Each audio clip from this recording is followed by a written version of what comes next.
এক জঙ্গলের একটি গাছে একটি কাক বসবাস করত। সে দুটো ডিম পেড়েছিল। সেই গাছের নিচেই একটি গুহা ছিল। সেই গুহাতে একটি সিংহ বসবাস করত। সিংহটি ছিল খুব হিংসুটে। একদিন দুপুরবেলায় সিংহটি গুহার সামনে ঘুমাচ্ছিল, আর গাছের উপরে থাকা মা কাকটি গাছের ডালে বসেছিল। কাকটি নিজের অজান্তেই সিংহটির উপরে মলত্যাগ করল। যখনই সিংহটির গায়ে পড়ল, তার ঘুম ভেঙে গেল, আর সে বুঝতে পারল কাকটি তার গায়ে মলত্যাগ করেছে। সে ভয়ঙ্কর গর্জন করতে লাগলো। তার সেই গর্জনে বনের চারিদিক কেঁপে উঠল। দুষ্ট কাক, তোর এত বড় সাহস, আমার গায়ে মলত্যাগ করিস? আমায় ক্ষমা করো, আমি বুঝতে পারিনি। দাঁড়া, তোর ব্যবস্থা আমি করছি। এই বলে সিংহটি গায়ের জোরে গাছটিকে ধাক্কা দিতে লাগলো। গাছটিতে কাকের দুটো ডিম ছিল। কাকটি তাই ভয় পেয়ে গেল। ভয় পেয়ে অনুনয় বিনয় করতে লাগলো, কিন্তু রাগান্বিত সিংহটি তার কোনো কথাই কানে নিল না। ক্রমাগত সেই গাছে ধাক্কা মারতে লাগলো। হঠাৎ গাছে থাকা পাখির বাসাটি মাটিতে পড়ে গেল, সঙ্গে ডিম দুটোও মাটিতে পড়ে ফেটে গেল। এবার বুঝলি তো আমাকে ঘা দেওয়ার ফল? এ কি ধরনের আপনার ব্যবহার? আমি সামান্য এক কাক, আর আপনি বনের রাজা। আমার অজান্তে এই সামান্য ভুলের জন্য আমার এত বড় সর্বনাশ করলে? যা, মেলা প্যাচ প্যাচ করিস না, আমার চোখের সামনে থেকে দূর হ। আর বাচ্চা ফুটলে তো সেই ক্যাঁ ক্যাঁ করে আমার ঘুমের 12টা বাজাতো। ভালোই হয়েছে দুটো গোল্লায় গেছে। ছি, এত নীচ মনোভাব আপনার। আমি চলে যাচ্ছি, তবে আপনি যে আমার ক্ষতি করেছেন, এর ফল আপনি একদিন ঠিকই পাবে।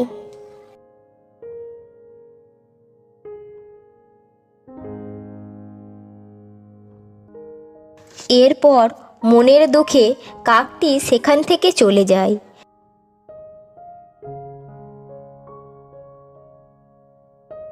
আর অন্য একটি গাছে আবার নতুন করে বাসা বাঁধে। এদিকে অহংকারী সিংহের মনে একটুও অনুশোচনা হয়নি। সে ভাবল, আপদ বিদায় হয়েছে, ভালোই হয়েছে। সিংহটি যে গাছে দোলা দিয়েছিল, সেই গাছের গোড়া আলগা হয়ে যায়, শিকড় ছিঁড়ে যায়, যার ফলে গাছটি কিছুদিনের মধ্যেই মারা যায়। একদিন সিংহটি মনের আনন্দে গুহার সামনে ঘুমাচ্ছিল। হঠাৎ বনের মধ্যে প্রচণ্ড ঝড় শুরু হলো। বনের সমস্ত গাছ ঝড়ে দুলতে শুরু হলো। হঠাৎ সিংহের গুহার সামনে মৃত গাছটি ঝড়ে ভেঙে সিংহের মাথার উপরেই পড়ে। সিংহটি যন্ত্রণায় চিৎকার করতে থাকে। তার মাথা ফেটে যায় এবং রক্ত ঝরতে থাকে। সারা রাত সিংহটি যন্ত্রণায় কাতরাতে থাকে। পরের দিন সকালে ঝড় থেমে যায়, কিন্তু সিংহের মাথার ক্ষত থেকেই যায়।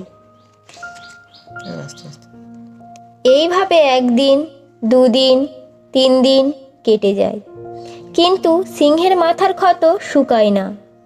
দিনে দিনে সিংহটি শুকিয়ে যেতে থাকে। শিকার ধরতে যেতে পারে না। সারাদিন গুহার সামনে শুয়ে যন্ত্রণায় কাতরাতে থাকে। এদিকে চারিদিকে সিংহের করুণ কাহিনী ছড়িয়ে পড়েছে। সারা বনের মধ্যে পশু পাখিরা এই নিয়ে আলোচনা করতে থাকে। সবাই বলতে থাকে, ঠিক হয়েছে, অহংকারী সিংহের এইভাবেই মৃত্যু ঘটা উচিত। কেউ কাছে যাওয়ার সাহস পায় না, দূর থেকে দেখেই চলে আসে। কারণ যদি ধরে খেয়ে নেয়, সবাই প্রহর গুনতে থাকে কবে সিংহটি মারা যাবে। আর জঙ্গলের সমস্ত প্রাণীরা তার অত্যাচারের হাত থেকে মুক্তি পাবে। খবরটি কাকের কানে যেতেও দেরি হলো না। কাকটি ভাবল, যাই দূর থেকে গিয়ে একবার দেখে আসি। কাকটিও মনে মনে আনন্দ পাচ্ছিল, ভাবল এতদিনে সিংহটি উচিত শিক্ষা পেয়েছে। এদিকে সিংহটির মৃত্যুশয্যায় তার অতীতের সমস্ত কুকর্মের কথা তার মনে পড়ল। ভাবছে, আমি সারা জীবন শুধু অন্যের ক্ষতি করেই গেছি, তাই আজ কেউ আমার পাশে নেই, আমাকে সাহায্য করতে আসছে না। সে তার কৃতকর্মের জন্য অনুশোচনা করতে লাগলো। হঠাৎ সে দেখতে পেল কাকটি অনেকটা দূরে দাঁড়িয়েছিল। কাকটি সিংহকে দেখতে এসেছিল। সিংহটি কাতর কণ্ঠে বলে ওঠে, বন্ধু কাক, চলে যেও না, দাঁড়াও, আমার কথা একটু শোনো। কি হয়েছে বলুন। আমি জানি আমার কোনো ক্ষমা নেই। সারা জীবন আমি শুধু অন্যের ক্ষতি করেই গেছি, তাই আজ আমার এই দশা। জানি কেউ আমাকে ভালোবাসে না, আর ভালোবাসবেই বা কীভাবে? তোমার যে ক্ষতি করেছি আমি, তার শাস্তি আমি ভোগ করছি। আমি জানি আমি আর বেশি দিন বাঁচব না। তোমাকে যে গাছ থেকে তাড়িয়ে দিয়েছিলাম, তোমার ডিমগুলোকে গাছ থেকে ফেলে হত্যা করেছিলাম, আজ সেই গাছটি আমাকে মৃত্যু যন্ত্রণা দিয়ে চলেছে। আমি আমার পাপের শাস্তি ভোগ করছি।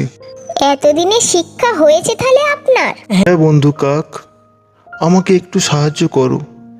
আমি বাঁচতে চাই, কথা দিচ্ছি আর কখনোই অকারণে কারোর ক্ষতি করব না। তাই নাকি? কি করে আপনাকে বিশ্বাস করি বলুন। মৃত্যুর দোরগোড়ায় এসে আমি বাস্তবটা বুঝতে শিখেছি, ভালো আর মন্দের তফাৎটা বুঝেছি। দয়া করে আমায় ছেড়ে যেও না বন্ধু। কাকটির মায়া হলো। সে বলল, ঠিক আছে, তোমাকে আমি সাহায্য করতে পারি, কিন্তু কথা দাও আজ থেকে বনের সমস্ত পশু পাখিদের অকারণে তাদের ওপর অত্যাচার করবে না। এরপরে কাকটি বনের মধ্যে উড়ে গেল।